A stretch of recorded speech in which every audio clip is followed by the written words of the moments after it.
Hi Ryan, Oh, Hi, you're Ryan. right. Evening, Ryan. How's it going? we're Very. good. Ryan, you've got a lot to live up to after our last guest. I know I was listening in, and there was it was some interesting chat. I was enjoying it. I'm liking the NFC North patter tonight. So yeah, very good. And is Thank- there a sinister Colts organisation that sounds as intriguing as the Vikings' New World Order?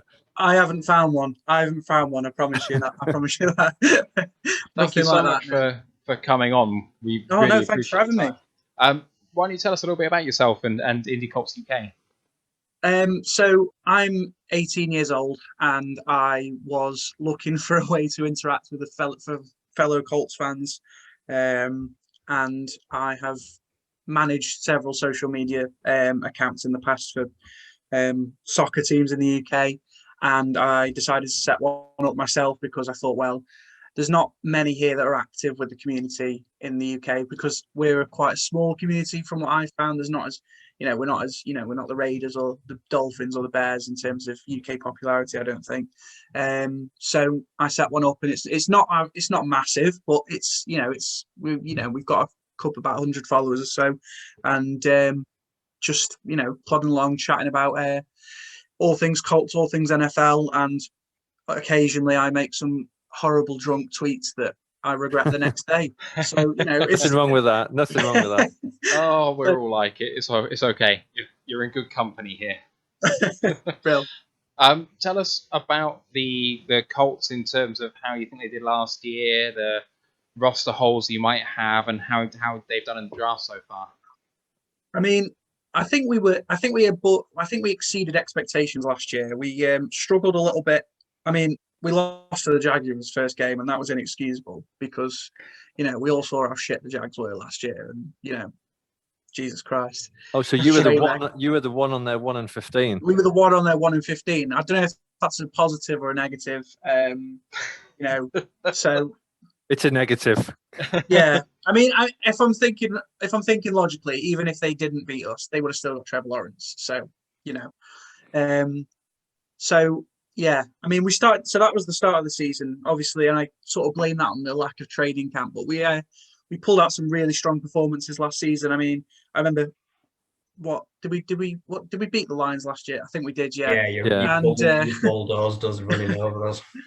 And we beat the Packers, which was a massive win because they were brilliant at the time. That was an awesome game in overtime. Beat the Raiders. We had some really good performances. Went 11-5. I think Rivers sort of outshone what people thought he was going to do. I think a lot of people thought he was going to shit the bed like he did in LA in his last year, and he didn't. So I think that goes to show maybe what we can see from Carson Wentz this year. In terms of roster holes, it was mainly the defense that let us down in the divisional game, in the wildcard game, should I say, not the divisional game. We didn't get that far. In the wildcard game up in Buffalo, just struggled to get to Allen. I mean, I think at times we had the game won if we could have got the pass rush, and as I'm about to talk about, I mean, they addressed that sort of pretty early doors in the draft. Our starting left tackle, Anthony Costanzo, he retired, which was quite expected. He was considering it last season, signed a 2-year deal, and then I think blew his ankle out about 2 weeks before the season finishes. So obviously he was like, well, I'm not having any more of that. So obviously left tackle was a bit of a hole, but I think from the fact they haven't addressed it yet in the draft, I don't know, we're picking in about 10 picks or so. I could imagine them going offensive tackle because they haven't already. So if they don't go offensive tackle, then I'm not sure what they're going to do. But they've got some young guys in the building who I know they're high on. There's a kid called Will Holden that's pretty good. He's been around the league a little bit. So to be honest, I think a lot of people in the Colts community are they're very revisionist, because they decide to flip out if they don't take the perfect player. Do you know what I mean? And like we took 2 defensive linemen in the first two rounds, and I think a lot of people were fuming because it didn't live up to their expectation that they were going to get one edge and one offensive tackle. So, I'm confident in Chris Ballard, our GM. I think he's had some brilliant drafts in the past. I mean, he found Darius Leonard, and the rest was history on that one. So I'm pretty confident about this draft. I low-key like the picks. So yeah, I'm pretty Yeah. positive. I do like Pay. I'm just a big Pay fan. I did think Ode Ingbo was a bit of a reach, but I don't care because he got Pay. I just think maybe that Ode Ingbo is going to see limited snaps because of the people we have on the roster, and Pay is going to take the other snaps that he might otherwise have. Yeah. So I wondered if he could perhaps go elsewhere there, but yeah, I haven't. So Yeah. Well, I think yeah. in terms of like us, we quite often have a second team. Like Matt, for some reason, likes the Jets, and I really love the Colts, and I've been like following the Colts as like my sort of AFC second team, and like your defense is so good, and like adding Quitty Pay to that, like DeForest Buckner is just like an absolute beast in like the interior line. You've got Darius Leonard, who probably is like one of my favorite defensive players in the NFL at the moment. You've got Julian Blackman, you've got Xavier Rhodes in the secondary. Like your defense is absolutely awesome, and I can see it getting even better this year. Yeah. I mean, I really hope so. They've got some. I mean, I really do like the selection of Pay. I was sitting there watching. I was like, we had Washington and New York in front of us, and I was like, they're going to take one of them's going to take Pay, one of them's going to take Darisaw, and that's going to be both my top two picks off the board. But I was so glad that Pay fell because I think that in college his production maybe wasn't as we might have expected from the top edge rusher in the draft. But I think when he's alongside the likes of Buckner, Kamoko Toure, Grover Stewart, I think that pass rush is going to be some. I think the main goal of this Colts defense is to be one that no one wants to play. And even though maybe they don't have, they're not Legion of Boom style of brilliance, but they do have some really underrated, I think, little pieces, little, Swiss Army knives that can really get to the opposing sort of backfield. I mean, as I was saying there, you said about DeForest Buckner, he was brilliant, but the other guy, Grover Stewart, he doesn't get a lot of I don't think he gets a lot of press, but he is unbelievable. Little small town kid, came from a Division II school. No one knew he was. And he's just earned himself a $30 million extension. He didn't start playing football until the senior year of high school.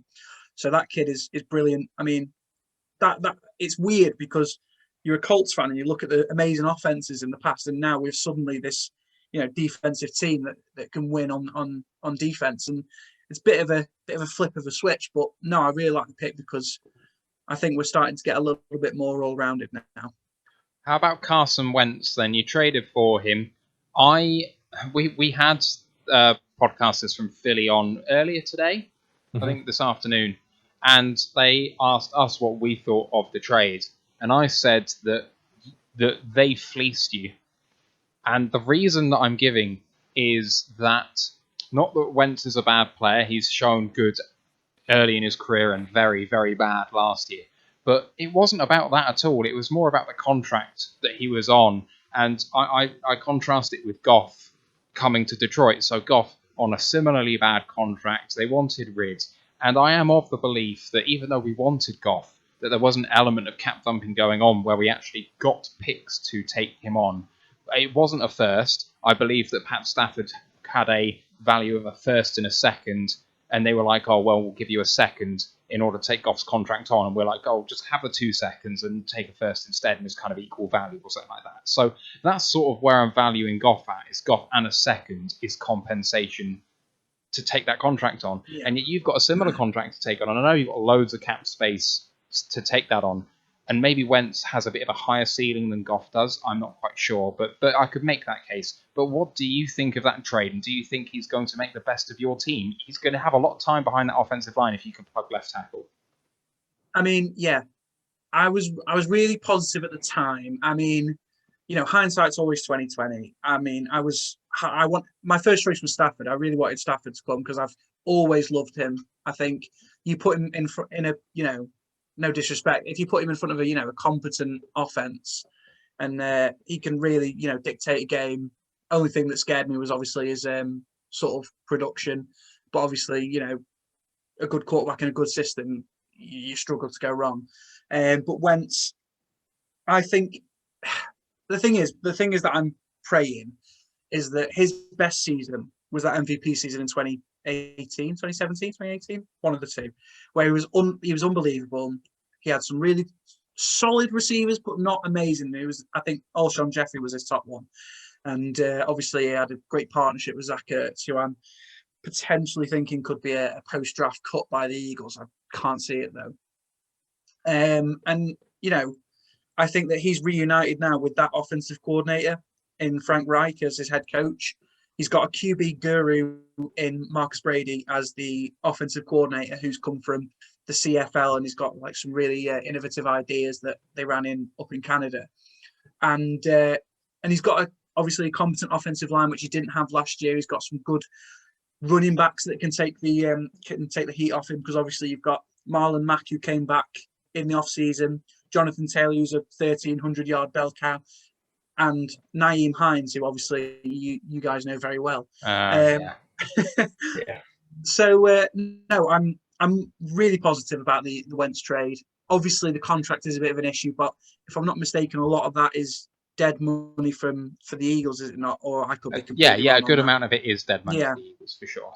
So, with that regard, and also, Chris Ballard is, I don't think he buys anything for his own house. Do you know what I mean? So he's that prudent with his wallet. So I'm thinking, well, he's not going to take that contract on if they know they can't handle it and they haven't got a plan for it. Because realistically, I'm thinking, if you can get to that level again, then brilliant. Obviously, you've got your quarterback for the next 5-6 years. If he doesn't, it's a third round this year, a conditional second that could be a first next year if he plays 75% of the snaps, which he is. So it's basically the first round next year gone, and then that's it. So you just got to hope that he turns out well, because if he turns out to go back to that MVP self from 2017, then I'm happy paying a first round like I was last year for DeForest Buckner. It's annoying not to pick in the first round, because you wait a whole year and you can't wait to see who you're going to pick. But when it's a guy like Buckner, if it's a guy like Wentz, and if he turns out to have similar production, then I'm happy for it. I think one of the things that is a bit underrated about the Colts is their wide receiver core, because I think Michael Pittman Jr. is a hell of a receiver. And, you look at T.Y. Hilton, Paris Campbell, Zach Pascal. I mean, it's pretty solid all the way down. And you've got Mo Alley-Cox at tight end as well. Yeah. I mean, that receiver core, I think, doesn't get credit it deserves. T.Y. didn't have the year that we all expected of him last year, maybe. I think his production numbers were down. But if you watched him in sort of the second half of the season, maybe the last quarter, he came on fire. He had like 6 touchdowns in 4 games or something ridiculous.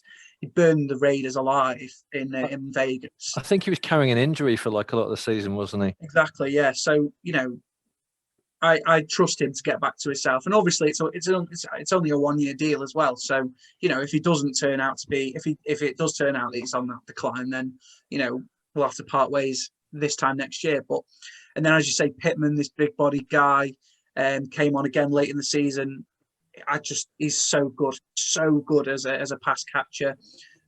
We've missed that big body guy on the outside for a while, and I think he'll be a great target for Wentz, who we know can throw it deep. We know he's got a cannon of an arm when he wants to, and so I think it's a win-win for the Colts and the receivers. And obviously, as you say there, Mo Alley-Cox, like athletic freak, and that is what we pride ourselves on, I think, in the draft room. I think the one downside for me, as a sort of part-time Colts watcher, is that Phillip Rivers isn't going to be there, because I always think of Phillip Rivers as like a full-time trash talker and part-time quarterback.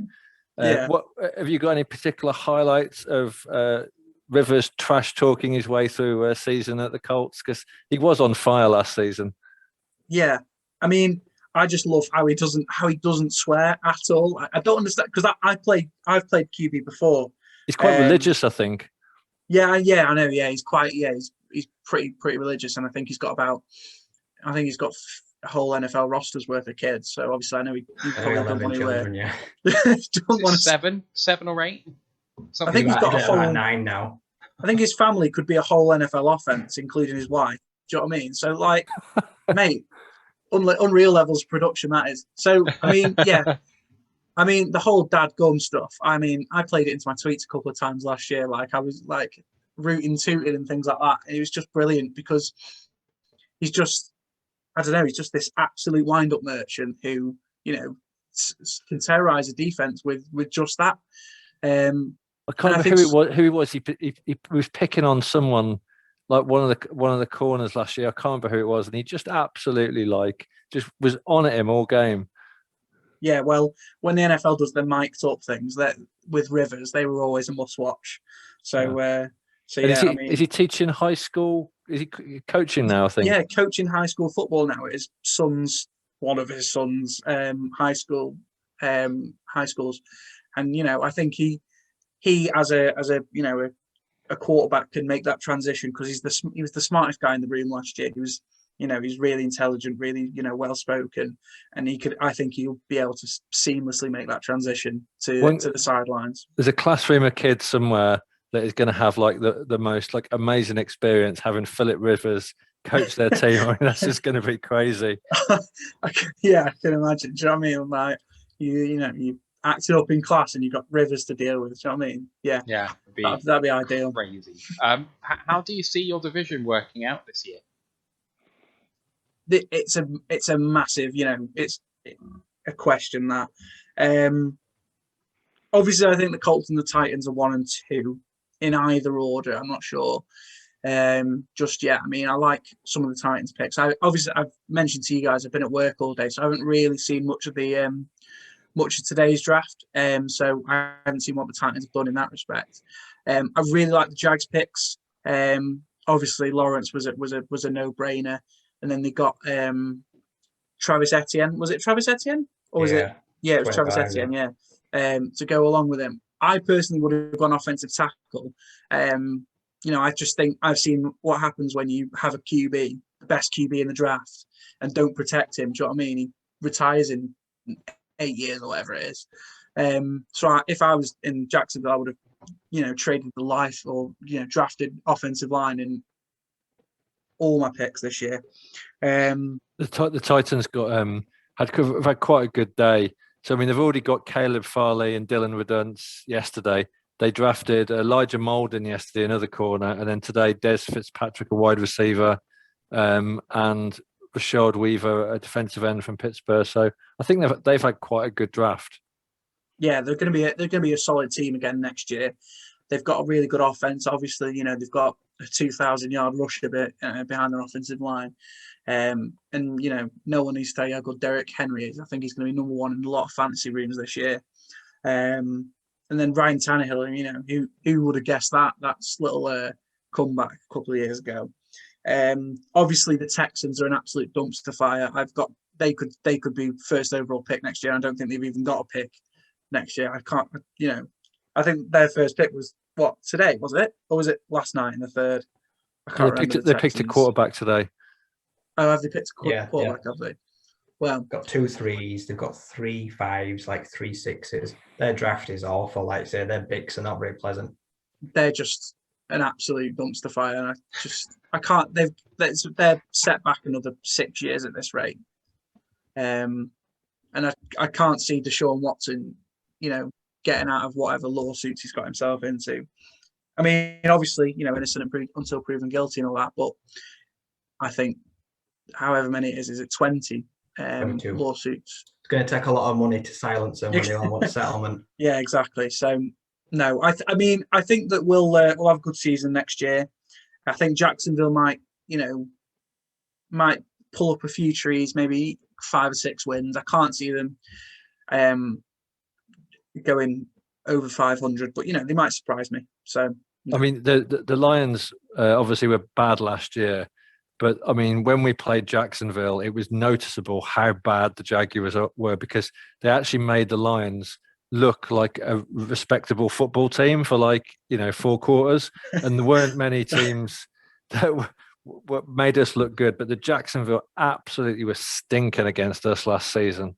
Well, we have this weird thing when we play Jacksonville that we just automatically think, you know what, we're just gonna play to your level. We might give you a chance. We played them at home last season, and we were 14-7 up or something like that, and we just kept turning the ball over. And I was like, this is the worst team maybe since the 08 Lions or the 16-17 Browns. And I was like, you just carry on giving them the ball, and for some reason what's his name, Minshew, Gardner Minshew, just turns into prime Peyton Manning when he plays the Colts. So I'm thankful we don't have to deal with him next year. But obviously, there's a bit of a bigger threat in Jacksonville. When it comes to yourself, I think you've had a cracking draft. I love the Melifonwu pick. Athletic freak, and Penny Sue. I couldn't believe he fell to the Lions. I thought he was bound to be to go at 5 to the Bengals. So awesome pick for you guys. That. Yeah, we're really pleased. I suspected it would happen just because of how much love they were throwing at Jamar Chase, and my fear was actually that he was going to go to Miami. I really thought that Miami were going to take one off Chase, Pitts, Sewell, much like Steven. Steven said throughout this whole thing he wanted one of Chase, Pitts to Sewell, and I was convinced that's what Miami wanted too, but given the option, they went Waddle, and always said that was the target for them in the first place. So I think we're all delighted at Sewell, and our offensive line is probably... I'd be surprised if we don't have the number 1 offensive line next year. But that doesn't necessarily win you games. That's the problem. A lot of the teams that do have a really good offensive line actually end up not having a good overall team. So I wish we got Quentin Nelson. Oh no. that would be the icing on the cake of our offensive line. Yeah. Well, he recently picked up his 5th-year option. I was like, did you really need to wait this long to do? He could have done that after his first snap. Do you know what I mean? He's just an absolute freak up front. I mean, I've got no words to describe how unbelievable he is as a guard. As a guard as well. Imagine how many guards have been taken 6th, and we were slated to pick 3 in that draft, and we traded for 2 firsts. No, it was a first and 3 seconds from the Jets, so they could pick Sam Darnold, and he's a Panther now, so that tells you how well that went.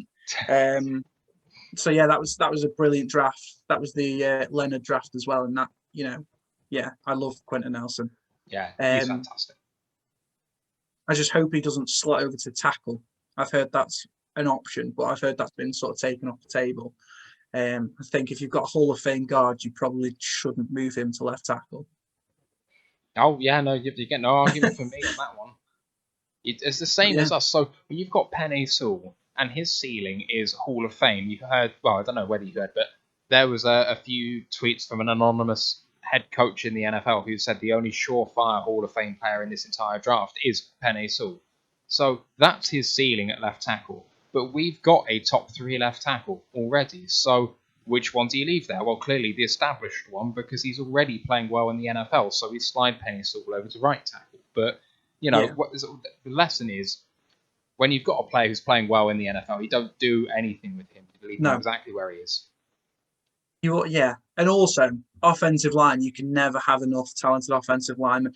You saw in the Super Bowl how the Chiefs couldn't do anything without their starting tackles.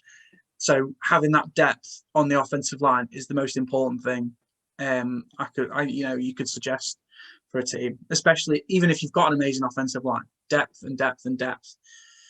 That's the main thing. Yeah, absolutely. We're coming to the end of our time with you, Ryan, but is there any final questions, boys? No, it's been great, thanks. When did you say you were 18? 18, yeah, 18. Right, you've got like the most impressive NFL knowledge for someone aged 18. Like in another 10 years, and you're going to be like a fully fledged Anorak, but you're on a good path. Brilliant. Thanks for the compliment. I'll put that in my Twitter bio. I love that. Potential to be an Anorak of the future. No, you got unbelievable knowledge. Very cool. Yeah, brilliant. Thank you very much. Amazing. Thank you so much for coming on, and hopefully we'll get to speak to you again soon. Yeah, thanks for having me. I'm always happy to help. Brilliant. Excellent. Cheers, Ryan. See you later. Nice one.